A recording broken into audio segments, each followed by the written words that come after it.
తెలంగాణలో సంచలనం రేపిన betting app issue ఇప్పుడు ఉత్తరప్రదేశ్కు తాకింది. అక్కడ మరో హర్ష సాయికు బాబ్ లాంటి యూట్యూబర్ బయటపడ్డాడు. ఇమ్రాన్ ఖాన్, బయ్యా సన్నీ యాదవ్, హర్ష సాయి, లోకల్ బాయ్ నాని వీళ్లను కలిపితే ఈ యూపీ బ్యాచ్కు సమానం. ఇక్కడ ఉన్న ఇతని పేరు అనురాగ్. 25 ఏళ్లే. కానీ మనోడి ఆస్తి ఎంతో తెలుసా? అక్షరాల 100 కోట్లు. అసలు ఈ అనురాగ్ ద్వివేది ఎవరు? అతనికి ఇన్ని కోట్ల విలువైన ఆస్తులు ఎలా వచ్చాయి? సోషల్ మీడియా స్టార్ ఇప్పుడు ఈడీ రాడర్లో ఎందుకు వచ్చాడో చూద్దాం. ఉత్తరప్రదేశ్లోని ఉన్నవ్ ప్రాంతానికి చెందిన అనురాగ్ ద్వివేది తన పేరు మీదనే యూట్యూబ్ ఛానల్ నడుపుతున్నాడు. 7.11 మిలియన్ సబ్స్క్రైబర్లు ఉన్నారు. ఇక ఇన్స్టాగ్రామ్లో 2.4 మిలియన్ ఫాలోవర్స్ ఉన్నారు. నిత్యం ఏదో ఒక వ్లాగ్తో వీడియో చేసే అనురాగ్ ఓవర్ నైట్లో ఈడీ రాడర్లోకి వచ్చాడు. కారణం చూస్తే ఇటీవలే అనురాగ్ అంగరంగ వైభవంగా పెళ్లి చేసుకున్నాడు. దుబాయ్లో క్రూయిజ్ షిప్లో ఈ వేడుక జరిగింది. తన ఊరు నుంచి 30 మందిని దుబాయ్కు తీసుకువెళ్ళాడు. ఇక పెళ్లి తంతు నుంచి తన హనీమూన్ దాకా అంతా వీడియో తీశాడు. యూట్యూబ్లో నుంచి వ్యూస్ సంపాదించాడు. దీంతో మనోడికి సంపాదన అంతా ఎక్కడి నుంచి వచ్చిందంటూ జనం ఆరాలు తీయటం మొదలుపెట్టారు. ఈ నోట ఆ నోట అనురాగ్ పెళ్లి వీడియో ఈడీ దగ్గరికి వెళ్ళింది. అంతే, సంపాదన మొత్తం బయటపడింది. మనోడు చేసేది వీడియోలు. ఆ తర్వాత సంపాదన కోసం బెట్టింగ్ యాప్స్ ప్రమోషన్లు మొదలుపెట్టాడు. Dream11 అనే బెట్టింగ్ యాప్లో గేమ్స్ ఆడడం ప్రారంభించాడు. అక్కడి నుండి అతనికి డబ్బు రావడం ప్రారంభమైంది. ఈ ఆటను అతను సోషల్ మీడియా ప్లాట్ఫామ్లో కూడా ప్రమోట్ చేశాడు. ఇలా కోట్ల రూపాయల ఆదాయం గడించినట్లు వెలుగులోకి వచ్చింది. గత నెలలో అనురాగ్ దుబాయ్ క్రూయిజ్లో పెళ్లి చేసుకున్నాడు. ఈ పెళ్లికి తన బంధువులు, స్నేహితులు మొత్తం 30 మంది హాజరయ్యారు.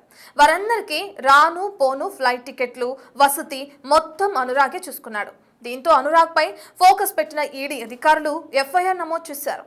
అతనింట్లో సోదాలు నిర్వహించారు. యూట్యూబ్ ఇన్ఫ్లుయెన్సర్గా ఉన్న అనురాగ్కు ఇంత డబ్బులు ఎక్కడి నుంచి వచ్చాయన్న కోణంలో దర్యాప్తు చేపట్టారు. ఈ దర్యాప్తులో కోట్ల రూపాయలు విలువ చేసే ఆస్తులు బయటపడ్డాయి. 9 చోట్ల సోదాలు నిర్వహించిన ఈడీ అధికారులు కీలకంగా అనురాగ్ ఆధారాలను సేకరించారు. అనురాగ్ ద్వివేదిపై గతంలో వెస్ట్ బెంగాల్లో ఎఫ్ఐఆర్ నమోదైంది. ఆ ఎఫ్ఐఆర్ ఆధారంగానే దర్యాప్తుని ముమ్మరం చేశారు. గతంలో ఫోర్జరీ, బెట్టింగ్లకు పాల్పడినట్లు అనేక ఆరోపణలు ఎదుర్కొన్నాడు అనురాగ్. ఇక సిలిగురి కేంద్రంగా ఆన్లైన్ బెట్టింగ్ ప్యానెల్ నడుపుతున్నట్లు తేలింది. దీనిని సోను కుమార్ ఠాకూర్, విశాల్ భరద్వాజ్లు నిర్వహిస్తున్నట్లు సమాచారం. వీరు నకిలీ బ్యాంక్ ఖాతాలు, టెలిగ్రామ్ ఛానల్స్, ఇతర డిజిటల్ ప్లాట్ఫామ్ల ఖాతాలు తెరిచి ఆన్లైన్ బెట్టింగ్ ను ప్రోత్సహిస్తున్నట్లు తెలిసింది.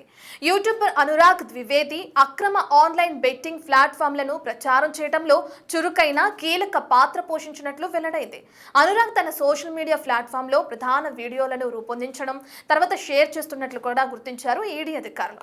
ఇక ఆ ప్రమోషన్లకు గాను భారీ మొత్తంలో డబ్బు లభించాయని కూడా పోలీసులు అనుమానిస్తున్నారు. ఈ డబ్బులను హవాలా నెట్వర్క్ ద్వారా నకిలీ ఖాతాలు ఓపెన్ చేసి విత్డ్రా చేసేవాడని అనుమానిస్తున్నారు. అనురాగ్ కుటుంబ సభ్యులు బ్యాంక్ ఖాతాలను పరిశీలిస్తున్నారు ఈడీ అధికారులు. ఈ తనిఖీల్లో పెద్ద మొత్తంలో డబ్బు వచ్చినట్లు ఆధారాలను సేకరించారు.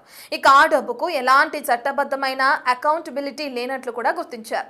ఆ బ్యాంక్ పాస్ బుక్లను స్వాధీనం చేసుకున్నారు. అక్రమ బెట్టింగ్ ద్వారా సంపాదించిన డబ్బుతో అనురాగ్ ద్వివేది దుబాయ్లో ఆస్తిని కొనుగోలు చేశాడని ఈడీ అనుమానిస్తుంది. ఈ పెట్టుబడి కూడా హవాలా మార్గాల ద్వారానే జరిగిందని భావిస్తుంది. అనురాగ్ భారతదేశం విడిచి దుబాయ్లో నివసిస్తున్నట్లు కూడా తేలింది. ఈడీ అతనికి పలుమార్లు సమాన్లు జారీ చేసినా ఇప్పటి వరకు విచారణకు హాజరు కాలేదని చెబుతున్నారు దర్యాప్తు అధికారులు. డిసెంబర్ 17న జరిగిన సోదాల్లో దుబాయ్లో నుంచి హవాలా ద్వారా డబ్బు పంపినట్లు నిర్ధారించే పత్రాలు, అలాగే డిజిటల్ ఆధారాలు ఈడీకి లభించాయి. ఇవన్నీ మనీ లాండరింగ్ ను సూచిస్తున్నాయంటున్నారు దర్యాప్తు అధికారులు. ఇప్పటికే 4 ఖరీదైన లాంబోర్గిని ఉరుస్, అలాగే BMW Z4, Mercedes Benz, Mahindra కంపెనీకి చెందిన వాహనాలను స్వాధీనం చేసుకున్నారు అధికారులు. వీటిని నేర కార్యకలాపాల ద్వారా సంపాదించిన ఆస్తులుగా పరిగణిస్తున్నారు. స్కై ఎక్స్చేంజ్, గ్యాబ్లింగ్ యాప్ల ద్వారా అక్రమ కార్యకలాపాలకు పాల్పడినట్లు ఈడీ చెబుతుంది. ఈ నెట్వర్క్ లో ఇంకెవరైనా ఉన్నారా అన్న కోణంలో ఈడీ విచారణ చేపట్టింది. అక్రమంగా ఎంత సంపాదించారు, ఎంత పెట్టుబడి పెట్టారన్న కోణంలో విచారణ సాగుతుంది. రాబోయే రోజుల్లో మరికొంతమంది ఆస్తులను సీజ్ చేసే అవకాశాలు కనిపిస్తున్నాయి. ఇక ఇలా అక్రమంగా డబ్బులు సంపాదించిన అనురాగ్ గ్రాండ్ గా పెళ్లి చేసుకోవడంతో ఈడీ అధికారులు రంగంలోకి దిగాల్సి వచ్చింది.